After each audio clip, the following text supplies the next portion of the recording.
Então, antes de mais nada, um bom dia ou boa tarde para todos que nos acompanham, a depender de onde estiverem.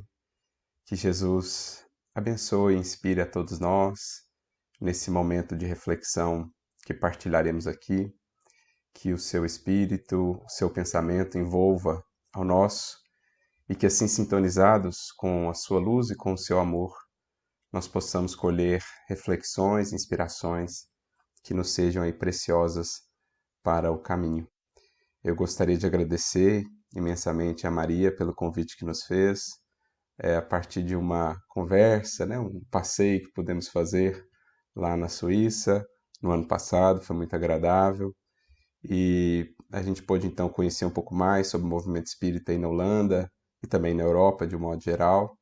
E sempre daqui estamos a vibrar, né, por todos os esforços, por todos os sacrifícios que sabemos são feitos para que a chama do Consolador permaneça acesa e radiante nessas terras, alcançando a muitos corações. Que o alto, que os bons espíritos possam sempre inspirar a todos que estão envolvidos aí nas atividades do espiritismo na Europa e mesmo em outras partes que por aqui, por hora, nos acompanham aqui nesse momento. E o tema que nos foi proposto é um tema que nos é muito caro ao coração, porque envolve uma das personagens do cristianismo que mais nos toca e também mais nos inspira. Estamos a falar daquele que foi conhecido como apóstolo dos gentios, ou apóstolo das gentes, que na verdade é uma outra maneira de dizer apóstolo das nações. Porque talvez dentro do cristianismo, Paulo tenha sido o mais universal dos divulgadores, né? Aquele que mais se voltou para essa universalização da mensagem de Jesus, buscando levá-la a outras culturas, a outros povos, buscando comunicá-la nesses outros contextos, e sem sombra de dúvidas, esse trabalho foi um trabalho de importância assim imprescindível, até mesmo incalculável, porque se a mensagem do Cristo chegou até nós hoje, como ela chegou, sem sombra de dúvidas, o apóstolo Paulo teve um papel aí capital, especialmente com essa sua visão de que para além do trabalho de assistência aos corpos, ou junto aos corpos, no trabalho de oferta do pão, de cura, de acolhimento, que é essencial dentro do cristianismo, era preciso também o trabalho no plano das ideias, o trabalho de renovação íntimo das criaturas, no sentimento, no pensamento, porque isso é que de fato permanece. O trabalho do corpo ou de auxílio ao corpo é essencial, mas ele é mais imediato e tem caráter transitório, ao passo que o trabalho voltado para o espírito, para o pensamento, tem caráter permanente. Porque um dia o espírito deixará aquele corpo que foi auxiliado, mas ele seguirá. E em seguindo, renovado, transformado à luz do Evangelho, eis que todo o panorama do futuro estará modificado. Mesmo durante a encarnação, se ele recebe essa luz do Evangelho, a maneira pela qual ele enxerga ou considera as experiências da vida, sejam elas as mais difíceis e dolorosas, já estará modificada, porque agora a luz do Cristo traz para ele uma perspectiva completamente diferente sobre aquilo que está vivendo, as finalidades, os porquês, os paraquês, enfim, aquilo que realmente significa ou dá sentido, confere propósito ao que vivemos e que por isso mesmo nos dá força, nos dá resiliência, nos traz esperança, nos traz fé, que é o grande remédio para todos os males, como nos diria Santo Agostinho também em O Evangelho segundo o Espiritismo. Então a gente vai buscar entender qual era essa visão que Paulo tinha acerca do trabalho com Cristo, ou do trabalho do Evangelho.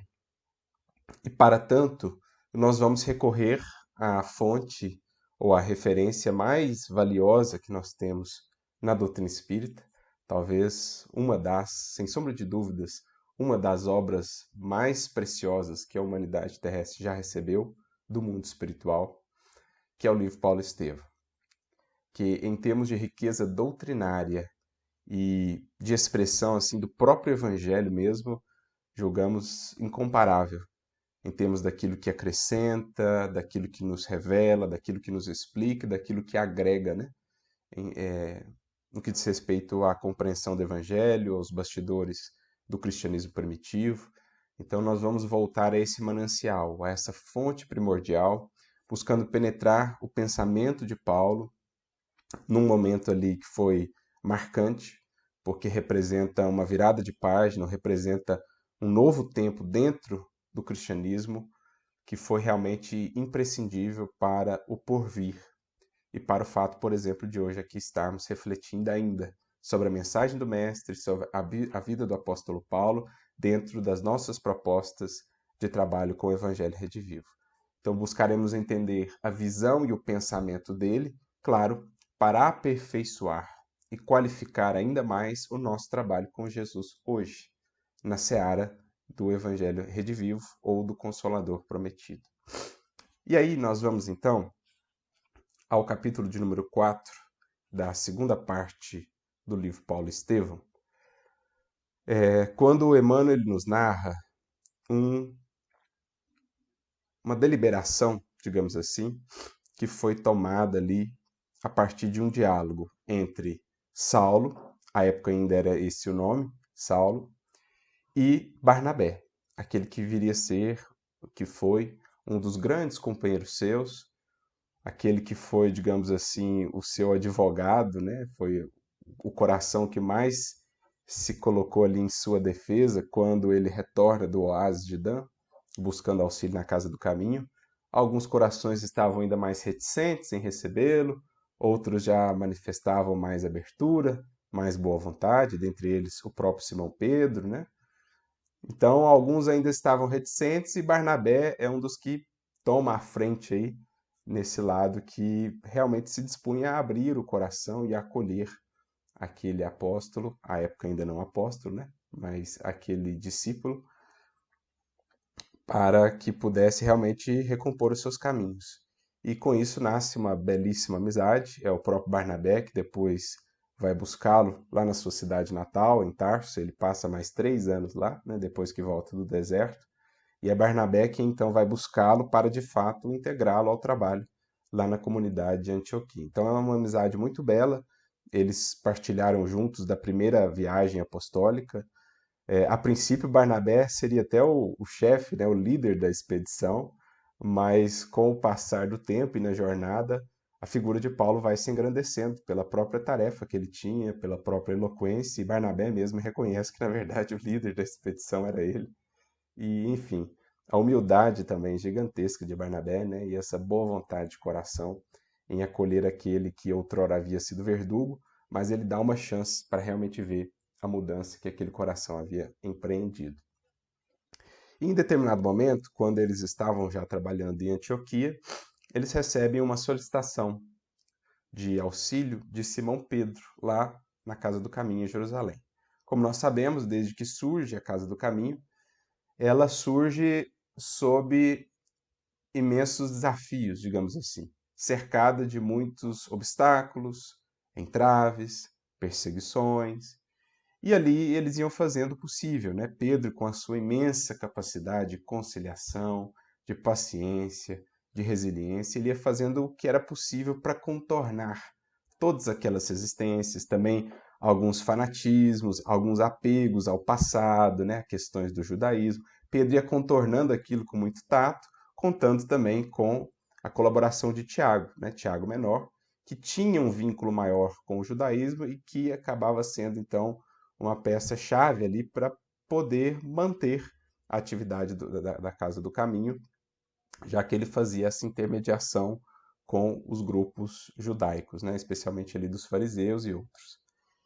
Só que chega um determinado momento na trajetória da Casa do Caminho em que essa perseguição ela se amplia, ela se torna mais intensa.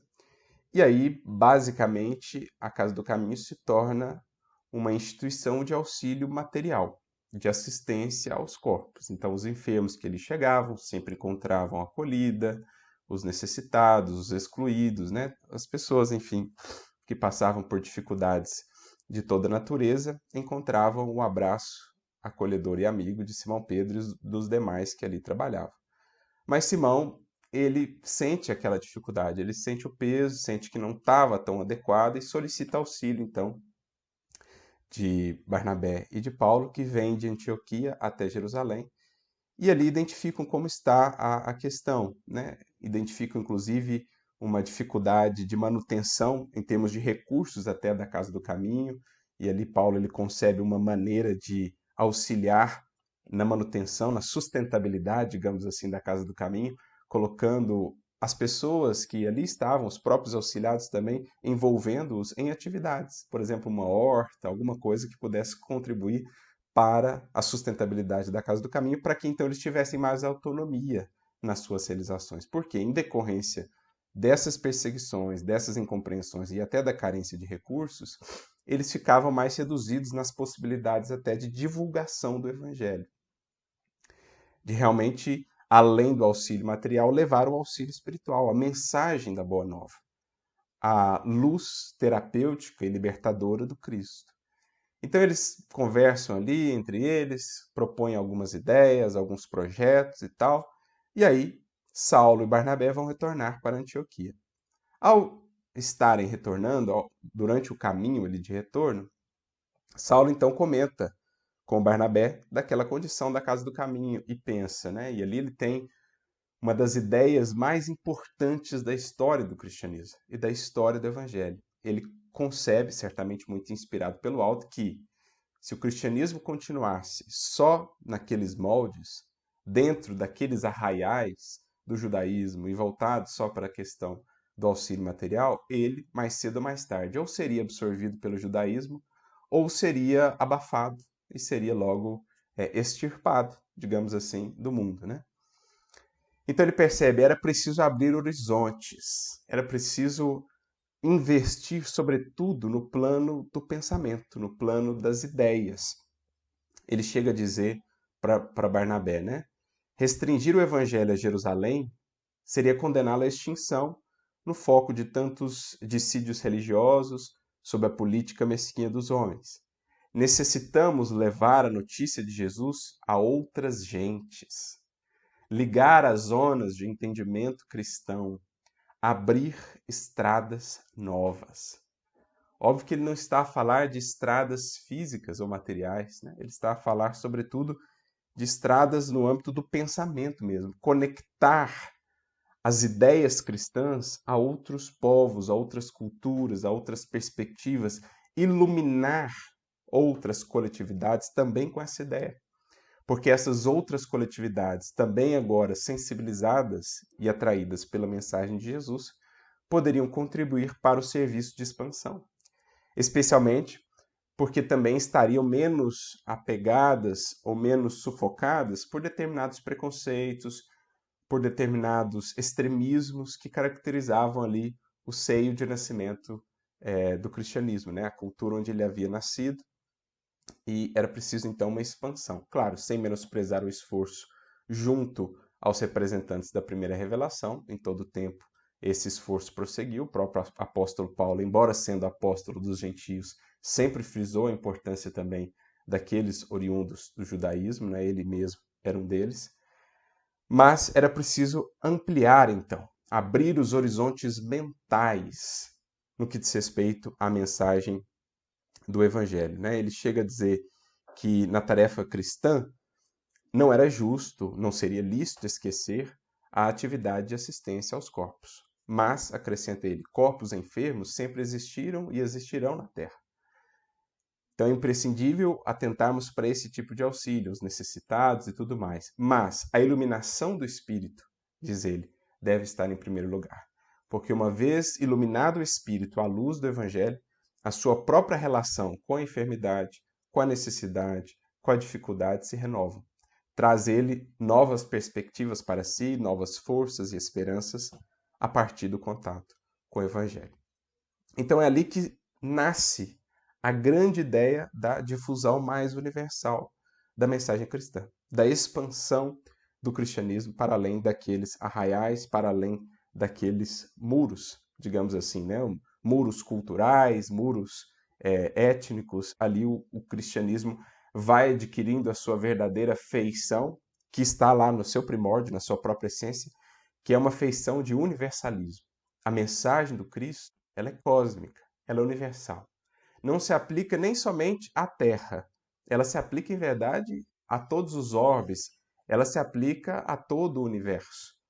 E é ali, mais propriamente, que Paulo consegue captar esse entendimento e levar isso adiante. O próprio Pedro, até então, talvez não tinha alcançado toda essa dimensão. A gente percebe lá pelo livro de Atos dos Apóstolos que Pedro, mesmo depois da partida de Jesus, ainda tinha uma certa resistência com relação aos gentios, né? Dados certos atavismos que ele trazia de sua cultura. Nós vemos aquele registro lá quando ele é buscado pelos emissários do centurião Cornélio, que havia recebido uma intuição mediúnica ali, né, uma inspiração espiritual. Olha, chame Pedro para falar sobre o evangelho para vocês. E Pedro, ele também tem uma visão mediúnica lá, que visava justamente corrigir alguns entendimentos que ele trazia. Em síntese, é aquela visão que diz a ele, né? Não tornes tu impuro o que Deus purificou. Em outras palavras, Pedro, a partir de agora é preciso ver nos gentios não pessoas, entre aspas, impuras, mas irmãos.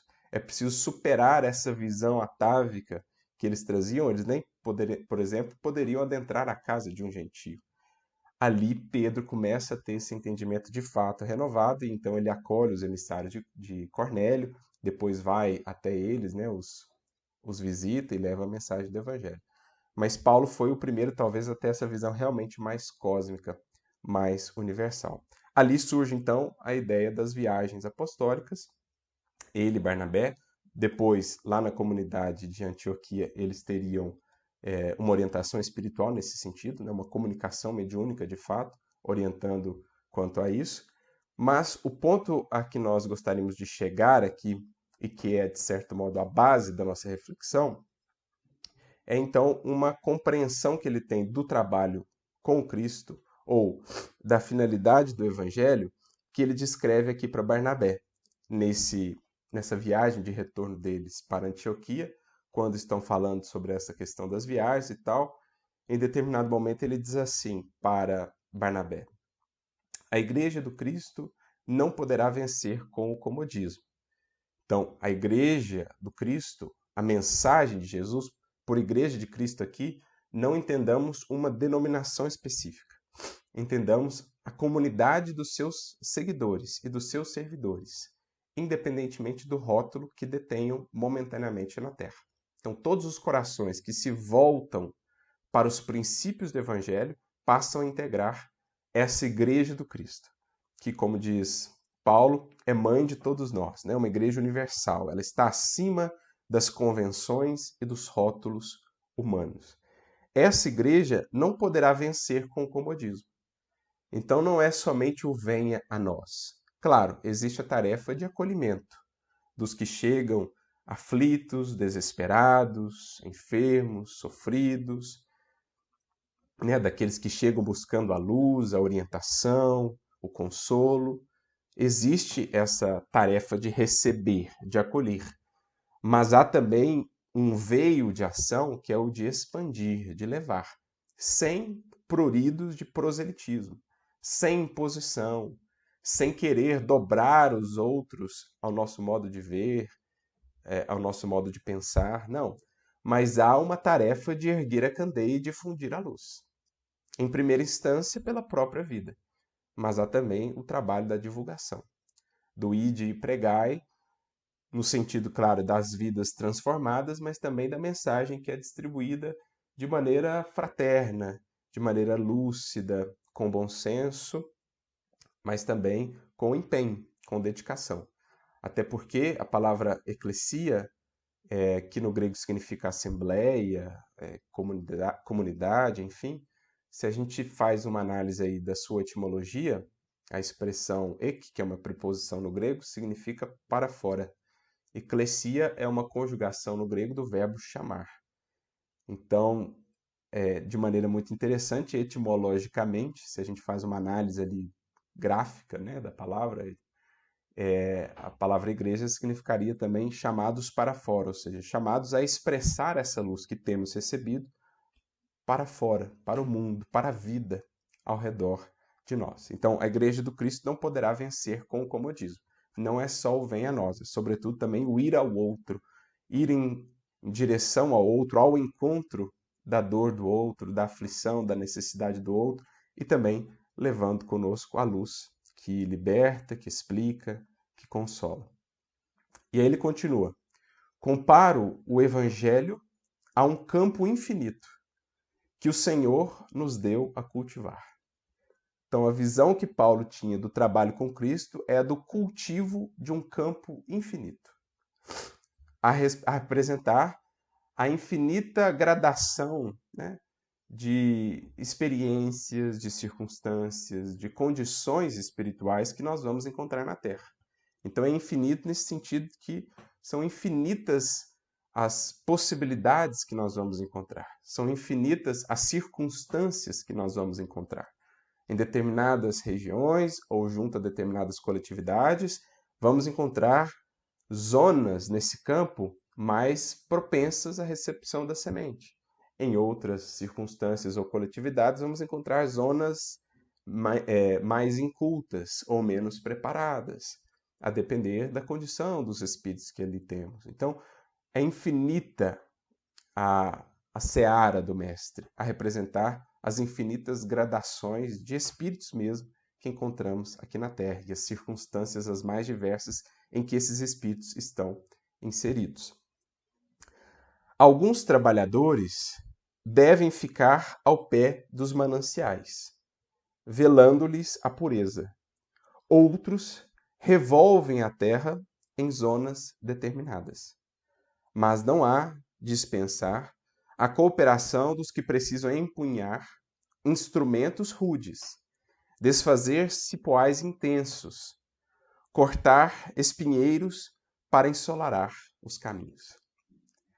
Essa é a visão que o apóstolo Paulo tinha do trabalho com Cristo, da seara do Evangelho, como um campo infinito, onde cada coração vai ser chamado pelo Senhor da vinha, pelo Senhor do campo, a operar em determinada zona.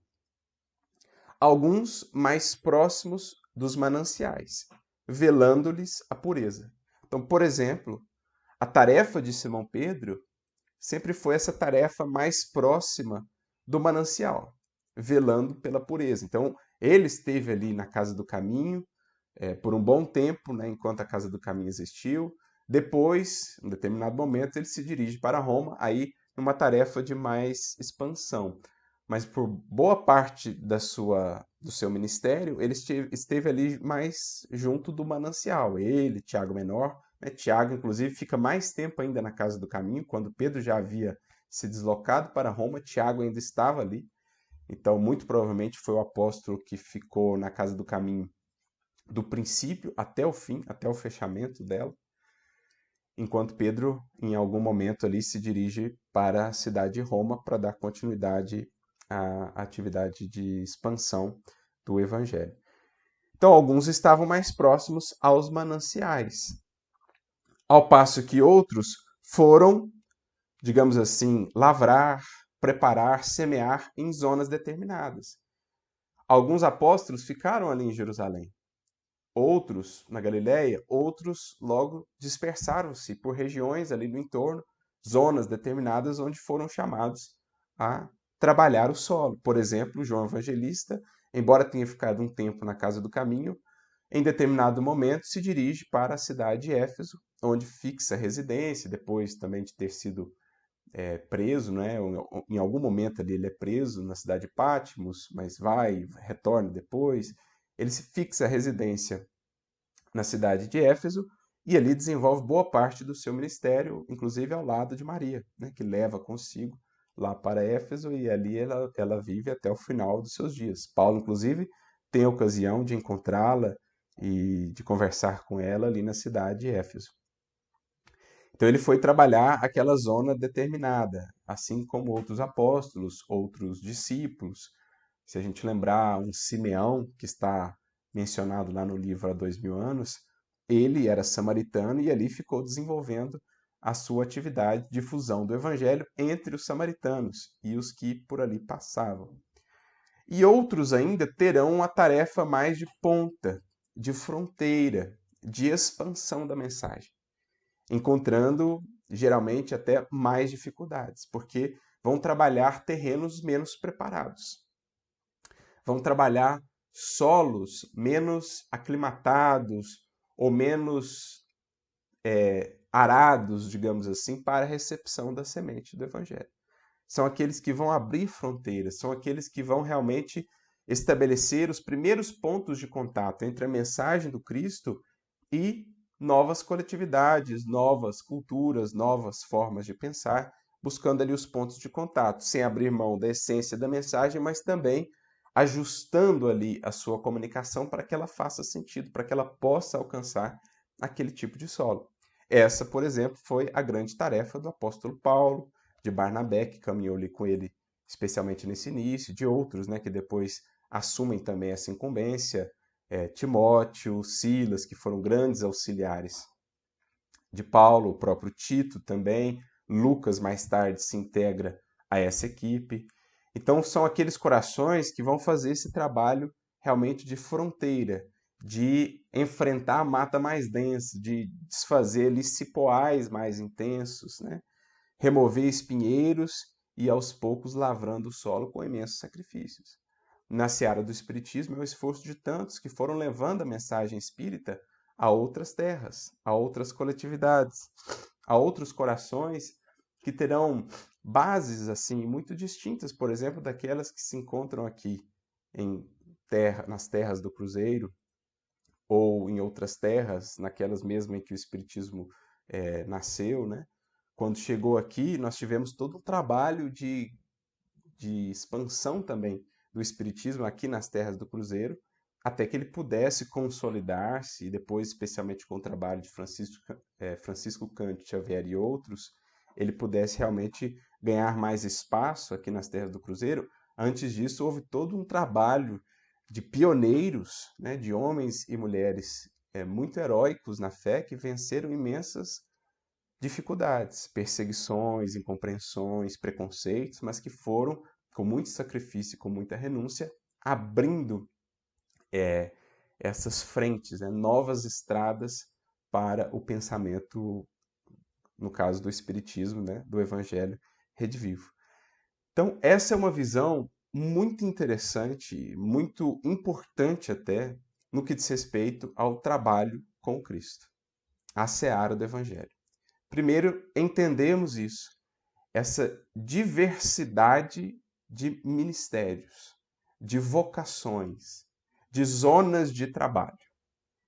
Porque, às vezes, em nosso orgulho ainda, em nossa incapacidade de compreender melhor o outro, né, sempre projetando a nós mesmos no outro, nós teremos uma certa dificuldade de compreender a tarefa do outro, uma certa dificuldade de entender o valor da tarefa do outro, que a tarefa do outro tem características, que ele recebeu um chamamento, uma vocação diferente. E na tarefa cristã, como ela é sempre efetuada em clima de cooperação, né, de colaboração, se a gente não entender essa diversidade de ministérios, a gente estará ainda muito desintegrado ou desconectado da própria essência da mensagem e da atuação no seio do Evangelho. Como Paulo mesmo vai destacar, na sua primeira epístola aos Coríntios, no capítulo de número 12, né, um trecho muito bonito, eu gosto bastante desse trecho porque ele traz para nós o que é essa essência, né, da tarefa do Espiritismo e do Evangelho. O Espiritismo nada mais faz do que refletir o Evangelho nesse sentido. Paulo diz assim, do versículo 4 em diante: E há diversidade de dons, mas o Espírito é o mesmo. E há diversidade de ministérios, mas o Senhor é o mesmo. E há diversidade de operações, mas é Deus que opera tudo em todos. Então, olha que visão maravilhosa que Paulo tinha da tarefa cristã. A diversidade de dons, ele não está falando só de dons mediúnicos, de carismas mediúnicos, não. Um terá mais habilidade para o atendimento fraterno, ou terá mais habilidade para a fala, para a exposição, ou terá mais habilidade, ou terá mais recursos para o exercício mediúnico, ou terá mais habilidade para a administração da casa espírita ou da federativa, ou terá mais habilidade para o trato com as crianças, outros no trato com os jovens, e assim sucessivamente. É uma diversidade de dons, em que nenhum dom é melhor do que o outro propriamente.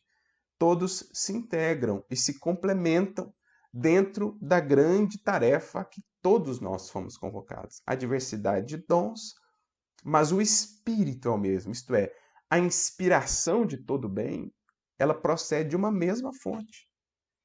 Isso não se restringe nem mesmo só à doutrina espírita, a um círculo religioso. Pelo contrário, isso se expande para todos os círculos religiosos, né? Existem determinadas denominações religiosas que têm já mais habilidade, têm mais experiência em determinado tipo de atividades, que vem exercendo até há mais tempo.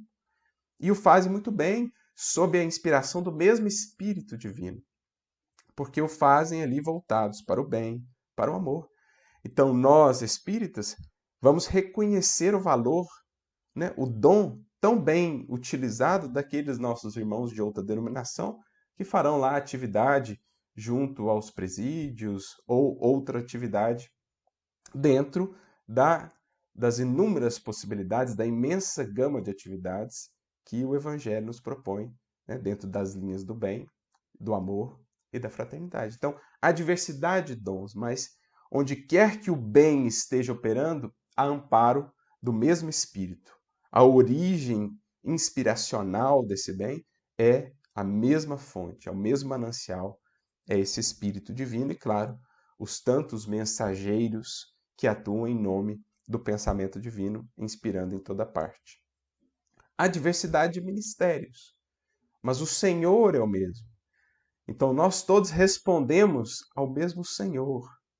Jesus é o planificador de todo projeto de progresso espiritual na Terra, independentemente da denominação religiosa, independentemente da coletividade onde isso se opere, ou mesmo do ramo do pensamento, seja na educação, seja na ciência, seja na religião, seja na filosofia, seja na arte, seja onde for, o Senhor é o mesmo.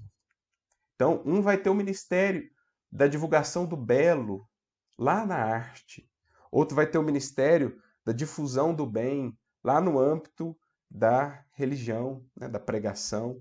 Outro vai difundir o mesmo bem, mas com o ministério no plano da filosofia, em que ele vai refletir melhor, né, sobre o que é de fato bem, como proceder o bem, o que é a ética, lá nos seus ministérios, nas suas atividades dentro da filosofia.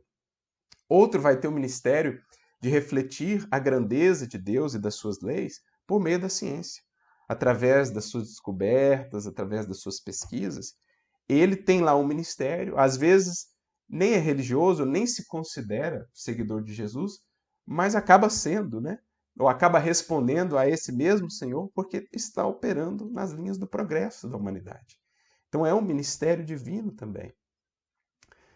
Então há diversidade de ministérios dentro da doutrina espírita, na humanidade como um todo, pensada coletivamente, mas o Senhor é um só. Tudo que se opera visando o progresso da humanidade terrestre se opera sob a égide desse mesmo Senhor, que na Terra sabemos ser Jesus.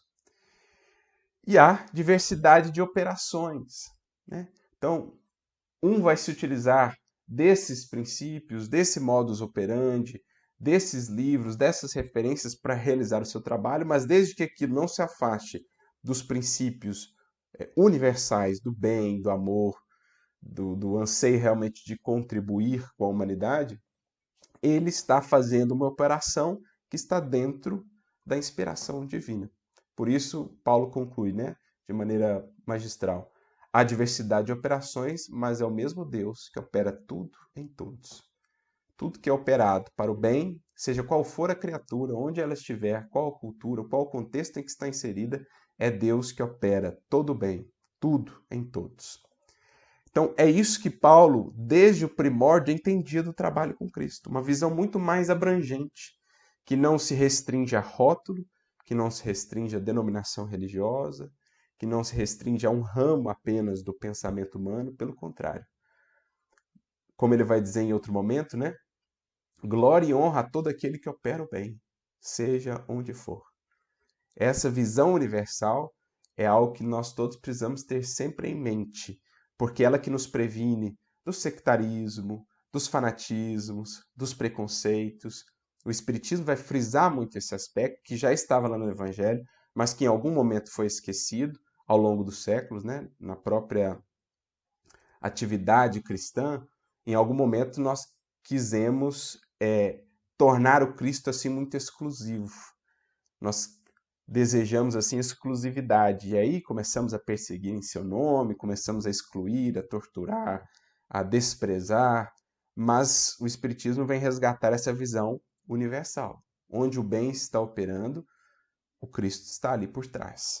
Né? Claro que todos estamos nos aperfeiçoando, nem sempre conseguimos refletir em plenitude os princípios do bem, da fraternidade e do amor, mas onde há algum traço já de fraternidade, de bem e de amor, ali o Cristo está operando. E é o que Paulo identifica aqui nessa visão, um campo infinito, a envolver a terra inteira, mas alguns mais voltados para os mananciais, outros trabalhando em zonas determinadas, outros no trabalho de expansão. Voltando o olhar aqui para a nossa atividade espírita, alguns estarão ali mais voltados para os mananciais. Né? Alguns estarão ali, por exemplo, na função da dirigência da casa espírita, das federativas, preservando, digamos, o manancial. Alguns, os historiadores, estarão olhando para os mananciais, as origens do próprio espiritismo, no trabalho de analisar, de buscar fontes históricas, de tentar entender melhor como foi o surgimento da doutrina espírita. Esse é um trabalho voltado para os mananciais, algo que nós temos visto agora, recentemente, na doutrina espírita, né? Um trabalho fantástico, descobertas incríveis que têm vindo à tona com os novos documentos que foram trazidos a público, né? Trabalho que está sendo centralizado lá no projeto Allan Kardec, também na Universidade Federal de Juiz de Fora, que tem trazido uma série de informações novas sobre os tempos da codificação, os médiuns que trabalharam com Kardec, o próprio Kardec. Então a gente tem visto surgir muitas informações novas, extremamente valiosas, sobre os mananciais do Espiritismo. E tem muitos corações dedicados a esse trabalho. Né? Corações ali abnegados, corações devotados, têm trazido para nós essas informações. Então, um trabalho voltado para o manancial, como será lá o trabalho do dirigente, o trabalho daquele que vai ponderar as questões doutrinárias de uma reunião mediúnica na própria casa, que vai orientar nesse sentido, ele está velando pelos mananciais. Outros vão estar voltados para zonas determinadas. Teremos aqueles que vão trabalhar mais propriamente o evangelho, as questões do evangelho, a parte mais evangélica da doutrina. Outros terão um enfoque mais filosófico. Outros, por sua vez, um enfoque mais científico. E está tudo certo. E é ótimo que assim seja. É preciso respeitar aquele que tem um enfoque mais científico. Por outro lado, respeitar também aquele que tem um enfoque mais filosófico. Respeitar o que tem um enfoque mais evangélico. Porque se complementam. A questão é que, às vezes, projetamos muito de nós no trabalho de outrem e desejaríamos que outrem refletisse muito do nosso modo de ser, de pensar, ou da nossa frente de atuação. Mas se todos fôssemos idênticos nesse sentido, o trabalho não se expandiria, não se enriqueceria com aquilo que mais a enriquece, né? A tarefa cristã, que é a diversidade. Claro, dentro dos princípios de unidade, né, os princípios fundamentais que devem nortear a atuação de todos nós. Então, zonas determinadas. E existirão aqueles que estarão em trabalhos de expansão. Aquele que divulga a doutrina pela fala ou pela escrita, aquele que faz conexões da doutrina com outras vertentes do pensamento, ou que debate as visões da doutrina perante outras versões, ou outras visões, melhor dizendo, do mundo, do universo, enfim, são trabalhos de fronteira, aqueles que vão, como mencionávamos aqui, o trabalho de muitos corações que hoje nos acompanham, vão abrir essas outras florestas, né, matas mais densas, solos menos trabalhados ainda no que diz respeito à recepção da mensagem do Consolador, aqueles que estão aí em outras terras, junto a outras culturas, abrindo estradas, construindo laços, preparando terrenos, tanto pela divulgação como pelas próprias vidas, pela demonstração diária, né? Porque esse é um esforço nosso enquanto discípulos de Jesus.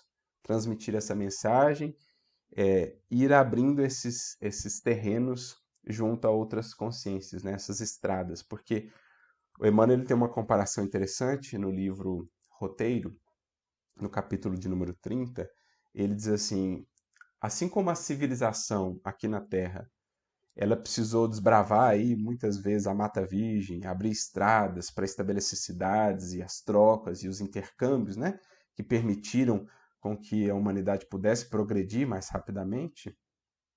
Assim também no plano mental, considerando-se a humanidade como um todo, no seu plano mental, nós ainda temos muitas florestas escuras, muitas matas virgens que precisam ser abertas, que precisam de estradas, porque é a estrada, o intercâmbio de pensamentos, de ideias, o laço, as trocas entre corações, é isso que vai alimentando o progresso, tanto do ser que vai abrindo essas estradas, como também daqueles que ele vai encontrando nesse processo. Então, o progresso material da humanidade vem se estabelecendo nesses moldes. Assim também o progresso espiritual pede esse desbravamento. E é isso que Paulo está mencionando aqui. É o sacrifício daqueles que vão à frente, daqueles que vão vencendo dificuldades inúmeras, materiais e espirituais, que não medem sacrifícios para poder expandir essa mensagem, levando-a a outros corações. Mensagem libertadora, não uma mensagem que escraviza a denominações, a rótulos, né, a preconceitos, pelo contrário, uma mensagem que é universal, que desperta o espírito para a sua realidade espiritual e, portanto, para a sua origem e destinação cósmicas. Algo que não está nem voltado somente à Terra em si, mas algo que nos projete para a imensidão do cosmos, para a imensidão do Cristo, que espera a todos nós na imortalidade e eternidade afora. Então, esse é um trabalho que nós vemos lá desde os primórdios do cristianismo, corações que estiveram mais voltados para os mananciais, outros em zonas determinadas e outros na tarefa de expansão, trabalho que podemos ver também nos próprios primórdios do Espiritismo, quando considerado lá mesmo na França, depois quando chega aqui no Brasil, onde se consolida, o trabalho de tantos e tantos pioneiros que foram abrindo mesmo matas densas em meio a cipoais e dificuldades imensas, mas que com muito sacrifício, pavimentaram para nós caminhos que nos permitiram depois mais facilmente difundir essa mensagem, né? Mas também aqueles que zelaram aqui pelos mananciais, né? Nas casas espíritas, nas federativas, com esse trabalho de união, de unificação, outros que se dedicaram a zonas mais específicas, alguns muito dedicados ao estudo e análise da mediunidade, outros muito dedicados ao estudo e análise do evangelho, outros mais voltados para os aspectos filosóficos do espiritismo, os aspectos educacionais relacionados com o espiritismo, cada um na sua função, cada um cumprindo a sua vocação e o Cristo inspirando a todos. E Deus operando tudo em todos, como disse o próprio apóstolo Paulo na sua epístola aos Coríntios.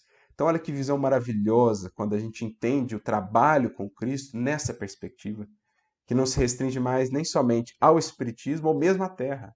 É um trabalho que se expande agora para além dos arraiais espiritistas somente, para além até mesmo da Terra. Corações de outros orbes que vêm à Terra contribuir com a difusão do Evangelho, com a implementação do reino de Deus, da qual Cristo foi o emissário maior aqui na Terra, corações que vieram colaborar conosco. Por exemplo, São Luís, ou outros espíritos até que vieram aqui deixar os seus contributos, também servindo ao Cristo. Recentemente, até comentava com um amigo, né, uma entrevista que Kardec faz com Alexander von Humboldt, que foi um grande pesquisador, assim, em várias áreas da ciência, deixou contribuições imensamente valiosas assim para o progresso da humanidade, e que depois de desencarnado, ele desencarna ali mais ou menos de maneira contemporânea a Allan Kardec. Kardec o entrevista em espírito. E é uma entrevista fenomenal, assim, fantástica, porque ele revela, inclusive, ter vindo de um outro orbe mais adiantado que a Terra e veio para a Terra em missão, de contribuir para o progresso da humanidade. Não chegou a ser, assim, propriamente religioso e tal, mas olha o imenso legado que esse espírito deixou. E aí Kardec pergunta para ele, né, sobre o espiritismo e tal, e ele fala do imenso papel do espiritismo, fala do mundo de onde veio, que é assim algo que por hora nós nem sequer conseguimos conceber o quão adiantado era o mundo que ele vivia, mas é um espírito que esteve aqui servindo ao Cristo, servindo a causa do Cristo, embora não tenha tido esse rótulo. Então, para a gente ver como é essa visão universal que Paulo, já lá na essência, no primórdio, buscou implementar no que diz respeito à seara do Evangelho. Mas vale considerar que, para que esse trabalho se dê de maneira proveitosa no âmbito exterior, é imprescindível que ele se dê também de maneira adequada no âmbito interior. Porque se o trabalho do Evangelho, como diz aqui Paulo, é um campo infinito, em que nós temos as regiões mais próximas aos mananciais, temos regiões já mais trabalhadas, como lá no caso da parábola do semeador, temos solos mais férteis, temos também regiões de solo mais pedregoso, temos regiões de solo mais marcado pela presença de espinheiros, temos regiões pantanosas, lodacentas, temos também florestas densas. Então, esse campo que aqui ele descreve, com mananciais, zonas determinadas e florestas, na verdade nós também o temos dentro de nós. E o nosso trabalho externo com Cristo só será proveitoso se o trabalho interno também estiver sendo efetuado. Então, por dentro também é preciso zelar pelos mananciais, investir nas zonas mais férteis, mas também trabalhar as zonas pedregosas, corrigir as zonas pantanosas e abrir as florestas densas que ainda temos dentro de nós. Faz-nos lembrar até aquele exemplo que Kardec traz no livro Obras Póstumas, né, que é muito bonito, um capítulo chamado A Estrada da Vida, ou O Caminho da Vida, a depender da tradução, em que ele compara a jornada do espírito como essa jornada em que ele vai, na medida em que vai encarnando, cruzando regiões de floresta, muito densa. Então, no mundo espiritual, a gente caminha por caminhos mais abertos, onde a gente tem mais visão e compreensão das coisas, dos porquês, das causas. Mas quando a gente encarna, a gente mergulha, a gente adentra florestas mais densas, mais escuras. Claro, representar as dificuldades mesmo da vida material, mas também o mergulho interno que a criatura vai fazendo em si, no contato com as dificuldades que a vida material impõe. Então, dentro de nós, a gente precisa efetuar esse cuidado com os mananciais, né? Porque no trabalho externo, uns estarão mais voltados para isso, outros voltados mais para aquilo, mas no trabalho interno é o espírito por si, é ele que tem que cuidar de todas essas regiões. Então ele tem que zelar pelos mananciais, ele tem que investir nas regiões férteis, nos solos já mais preparados, mas ele também tem que olhar dentro de si para aquelas regiões no solo do coração que não são ainda tão férteis, que são ainda regiões endurecidas, que são ainda pântanos, que precisam ser drenados, que precisam ser fertilizados. E ele precisa, sobretudo, olhar também para as suas florestas, aquelas regiões ainda não desbravadas de si mesmo que ele precisa conhecer. Porque só se conhecendo, se desbravando e se tornando internamente mais fértil e fecundo é que o espírito se capacita para que o seu trabalho no plano externo com Cristo seja cada vez mais fecundo. Então, o que é zelar pelos mananciais dentro de nós? É cultivar aquilo que está na base da nossa espiritualidade. É proteger aquilo que é a própria fonte da nossa espiritualidade, que é os momentos que nós temos de oração, os momentos que temos de estudo. É ali de onde a gente se nutre, é ali de onde a gente recebe essa fonte mantenedora da nossa vida espiritual, a água viva. Pela oração, pelo estudo, a gente recebe aquilo que alimenta a fertilidade do solo do nosso coração. Então, o espírito para o trabalho com Cristo precisa estar a todo momento protegendo esses mananciais, nunca se afastar da oração e do estudo que mantém essa sintonia, esse contato, que o nutre, que o sustenta. Ele precisa investir em aperfeiçoar aquelas virtudes que já tem em algum aspecto, em algum nível. Sim, ótimo. Mas ele também precisa identificar aqueles pontos seus que ainda são frágeis. Porque às vezes ele já é muito bom no que diz respeito, por exemplo, à disciplina ou à organização. Mas ele não é tão bom ainda no que diz respeito à indulgência. Ele é muito organizado, muito disciplinado nos horários, nas atividades que ele compete, mas no que diz respeito à indulgência ainda, essa zona do seu coração é um solo ainda muito infértil. É um solo ainda muito marcado de pedregulhos ou de espinheiros. Ele precisa olhar e trabalhar esse aspecto do seu ser. Ou, às vezes, o contrário. Ele já é um coração muito brando, muito acolhedor e etc. para com os outros. Mas falta ainda a ele disciplina, organização. Então ele é muito bondoso, muito acolhedor, mas não realiza muito, não se organiza muito para realizar. Então esse aspecto do ser ele precisa olhar. Essa zona do seu campo interno ele precisa trabalhar. E assim outros tantos exemplos que poderíamos enumerar. Cada um vai, na medida em que conhece o campo de si mesmo, vai identificando, olha, essa é uma leira um pouquinho já mais trabalhada, mais arada, mais adubada, ao passo que essa parte aqui ainda é um pântano que eu preciso olhar, que eu preciso encarar, que eu preciso tratar.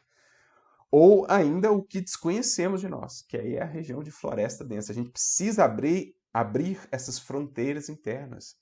Há muito do desconhecido ainda em nós, que precisa ser acessado. Porque enquanto existir esse desconhecido em nós, o quanto existir ainda essa parcela de ignorância, de sombra em nós, a luz ainda não se poderá refletir em seu máximo esplendor através do nosso trabalho exterior com Jesus. Então é preciso também olhar e desbravar esses recantos dentro de nós mesmos. Efetuando assim, de maneira concomitante, esse trabalho interno, de zelar pelos mananciais, trabalhar as zonas específicas e desbravar novos caminhos, abrir novas estradas internamente, a representar inclusive novas estradas de entendimento, novas estradas de raciocínio, de compreensão. Em fazendo isso concomitantemente com o trabalho exterior, nós estaremos garantindo que o trabalho exterior estará sendo o máximo que por hora podemos ofertar. Né? Voltar-se única e exclusivamente para o trabalho interno, claro que tem o seu valor, mas não estará alcançando toda a finalidade, que é também refletir isso no plano exterior da vida. Voltar-se única e exclusivamente para o trabalho externo tem o seu valor, mas mais cedo ou mais tarde esse trabalho externo sentirá, né, ou estará prejudicado pela falta de recursos internos daquela criatura que o realiza, porque ela não está trabalhando-se internamente. Ou esse trabalho exterior não será feito com o máximo proveito, porque ainda não reflete uma maior lucidez, uma intenção, um sentimento mais depurado internamente, que então qualifique melhor esse trabalho exterior. Por isso é preciso efetuar ambos em conjunto, entendendo que esse é o grande chamamento do Cristo, o de compreendermos que estamos inseridos dentro desse grande campo, com várias e várias zonas, com várias e várias nuances, características, possibilidades e servidores. E que o que é mais rico nesse campo imenso é justamente a diversidade. E que o nosso papel é integrarmos a essa diversidade harmoniosamente, entendendo a parte que nos cabe, sem cobrar dos outros o mesmo que nos compete, dando aos outros o máximo de nós, estimulando-os na parte, no chamamento a que se sentiram convocados por Jesus. Assim estaremos realmente entendendo essa finalidade ampla, esse propósito, essa característica universal do trabalho com Jesus, como Paulo o entendia. E só para ilustrar ainda mais essa perspectiva paulina de trabalho, vamos recorrer aqui a Emmanuel, que no livro Vinha de Luz, capítulo de número 68, traz uma visão muito similar à do próprio apóstolo Paulo lá no livro Paulo e Estevão. O título da mensagem é No Campo. E ele comenta um versículo bem curtinho do Evangelho de Mateus, capítulo 13, versículo 38, uma fala de Jesus em que o mestre diz: o campo é o mundo. Olha que bonito. O campo é o mundo. A seara do Cristo não é só a seara do Espiritismo, não é só a seara do catolicismo ou dos nossos irmãos evangélicos. A seara do Cristo é o mundo. Então, os cientistas, os filósofos, os educadores, os artistas, os pensadores, enfim, onde quer que alguém esteja fazendo aquilo que lhe compete, no âmbito da sociedade, com amor, com dedicação, inspirado pelo bem e pela fraternidade, ele está inserido na seara do Cristo, que é o mundo. A finalidade é que o mundo floresça, é que o mundo frutifique e que o reino de Deus aqui, enfim, apareça, né, para toda a humanidade. Então, o campo é o mundo, diz Jesus. E aí, ao comentar isso, Emmanuel diz assim: Jesus tem o seu campo de serviço, né, no mundo inteiro. Nele, naturalmente, como em todo campo de lavoura, há infinito potencial de realizações, com faixas de terra excelente e zonas necessitadas de arrimo, corretivo e proteção. Então, Emmanuel, como Paulo, frisa a infinitude de possibilidades, ou de nuances, de circunstâncias, a definir mesmo a imensa variabilidade de condições espirituais que encontramos na Terra, de experiências, de trajetórias espirituais. Há terras excelentes ou terras férteis, que podem ser sempre ainda melhoradas, lembrando a parábola do semeador, uma dava 30, outra dava 60, outra dava 100, como a mostrar que mesmo as terras já férteis podem ser ainda aprimoradas, mas existem zonas necessitadas de arrimo. Então existem as zonas de solo pedregoso, de solo ainda muito marcado pelos espinheiros, ou de solo ainda impermeável, ou de solo pantanoso, enfim, zonas que precisam de arrimo, corretivo e proteção. Por vezes, após florestas dadivosas, surgem charcos gigantescos requisitando drenagem e socorro imediato. Claro que a floresta dadivosa e o charco gigantesco representam condições espirituais, de coletividades, de corações com os quais vamos entrando em contato. É muito bom entrar em contato com o lado positivo das criaturas. Esse é um trabalho que nos compete também, estimular o lado positivo das criaturas. Mas nós, como tarefeiros do Cristo, vamos também, vez por outra, entrar em contato com o lado pantanoso das criaturas, com as suas imperfeições, com as suas limitações. E o que nós vamos fazer? Só condenar o charco? Ou pensar em algum meio de drená-lo, de extrair daquele charco possibilidades, inclusive de torná-lo depois um solo muito mais fecundo? Ao lado de montanhas aureoladas de luz, aparecem vales envolvidos em sombra indefinível. Então, muito bom estarmos associados, vinculados com as mentes que já operam nos montes. Mas alguém precisa descer também aos vales, a fim de convocar as mentes que lá ainda estão. Como diz um benfeitor, por meio da obra de André Luiz, a alegria dos céus é esvaziar os infernos. Que seria do céu se os que lá estão apenas lá ficassem e fechassem os olhos e o coração para os infernos? Que céu seria esse? Que dissonância seria essa em relação ao Evangelho? Então a gente busca os momentos de comunhão, de alegria com os que já estão buscando os montes, mas também precisamos voltar-nos para aqueles que ainda vão nos vales. Só um minutinho, tomar uma água aqui. Troncos retos alteiam-se junto de árvores retorcidas. Galhos mortos entram em contraste com frondes verdes repletas de ninhos. A gleba imensa do Cristo reclama trabalhadores devotados, que não demonstrem predileções pessoais por zonas de serviço ou gênero de tarefa. Então, muito bom estarmos em contato com os trabalhos que falam mais ao nosso coração, que representam trabalhos onde há mais sintonia, onde há mais fertilidade, mas é preciso também estarmos dispostos a lidar com os trabalhos que pedem mais de nós. Mais sacrifício, mais renúncia, mais indulgência, mais misericórdia, o lado não tão agradável do outro, o lado não tão agradável dos companheiros de reunião mediúnica, dos companheiros de casa espírita, dos companheiros de federativa, dos companheiros de movimento. É preciso também corações que estejam aptos e dispostos a esse tipo de enfrentamento, a esse tipo de sementeira, a esse tipo de cultivo com Jesus. Por isso ele continua: apresentam-se muitos operários ao Senhor do trabalho diariamente, mas os verdadeiros servidores são raros.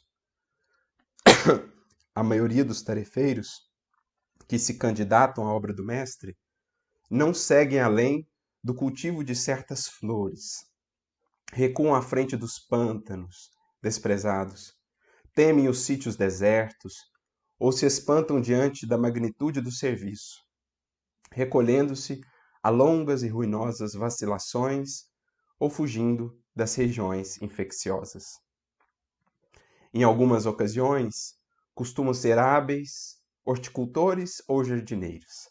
No entanto, quase sempre repousam nesses títulos e amedrontam-se, perante os terrenos agressivos e multiformes. Então, muito agradável cultivar a horta ali mais próxima de nós, ou o jardim belo, bonito. Agora, e os terrenos mais agressivos e multiformes? Alguém precisa cultivá-los. Jesus, todavia, o celeste pomicultor, cultivador, não descansa e prossegue aguardando companheiros para as realizações infinitas em favor do reino celeste na terra. Mais uma vez a palavra infinitas. Reflete nesta verdade e enriquece as tuas qualidades de colaboração, aperfeiçoando-as, intensificando-as nas obras do bem, indiscriminado e ininterrupto. Ou seja, faz o trabalho interno, zela pelos teus mananciais, fertiliza, fecunda as zonas ainda impróprias do seu coração, e investe ainda mais naquelas que já tem produzido. Abre as florestas, as estradas internamente, qualifica-te para seres mais útil com Jesus. É certo que não se improvisa um cooperador para Jesus. Entretanto, não te esqueças de trabalhar dia a dia na direção do glorioso fim. Porque são aqueles que têm varado as suas próprias florestas, escuras, ignotas ainda, que se habilitarão a estarem com Jesus, desbravando as florestas humanas.